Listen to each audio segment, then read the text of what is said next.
News first channel ಹಾಗೂ ಡಿಜಿಟಲ್ನಲ್ಲಿ ಜಾಹೀರಾತು ನೀಡಲು ಈ ನಂಬರ್ಗೆ ಸಂಪರ್ಕಿಸಿ. ನ್ಯೂಸ್ ಫಸ್ಟ್ ಲೈವ್ಗೆ ಸ್ವಾಗತ. ನಾನು ವಿಜಯ್ ವೀರಪ್ಪ. ಮೊದಲಿಗೆ ಹೆಡ್ಲೈನ್ಸ್.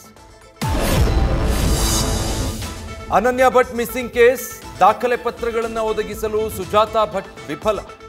ಇವತ್ತು ದೂರುದಾರೆಯನ್ನೇ ಎಸ್ಐಟಿ ವಶಕ್ಕೆ ಪಡೆದು ಎಫ್ಐಆರ್ ದಾಖಲಿಸುವ ಸಾಧ್ಯತೆ.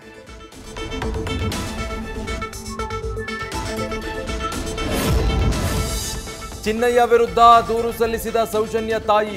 ಬೆಳ್ತಂಗಡಿ ಎಸ್ಐಟಿ ಕಚೇರಿಯಲ್ಲಿ ದೂರು ಸಲ್ಲಿಕೆ.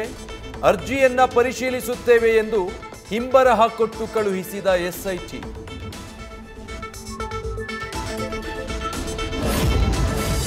ನ್ಯೂಸ್ ಫಸ್ಟ್ ಸಂದರ್ಶನದಲ್ಲಿ ದೆಹಲಿಗೆ ನಾನೊಬ್ಬಳೇ ಹೋಗಿದ್ದೆ ಎಂದಿದ್ದ ಸುಜಾತಾ, ಮತ್ತೊಂದೆಡೆ ಸುಜಾತಾರನ್ನ ದೆಹಲಿಗೆ ಕರೆದೊಯ್ದಿದ್ದು ನಾವು ಅಂತಿರುವ ಜಯಂತ್ ಮತ್ತು ಮಟ್ಟಣ್ಣವರ್. ಯಾರದ್ದು ಸತ್ಯ, ಯಾರದ್ದು ಸುಳ್ಳು? ಮಾತಿನ ಮಲ್ಲಿಗೆ ಕಲ್ಯಾಣೋತ್ಸವ ಸಂಭ್ರಮ. ರೋಷನ್ ಜೊತೆ ಸಪ್ತಪದಿ ತುಳಿದ ಆಂಕರ್ ಅನುಶ್ರೀ. ನಿರೂಪಕಿ ಮದುವೆಗೆ ಸಾಕ್ಷಿಯಾಯಿತು ಸ್ಯಾಂಡಲ್ವುಡ್. ನ್ಯೂಸ್ ಫಸ್ಟ್ ನಿರ್ಭೀತಿಯಿಂದ ನಿಮ್ಮ ಪರವಾಗಿ.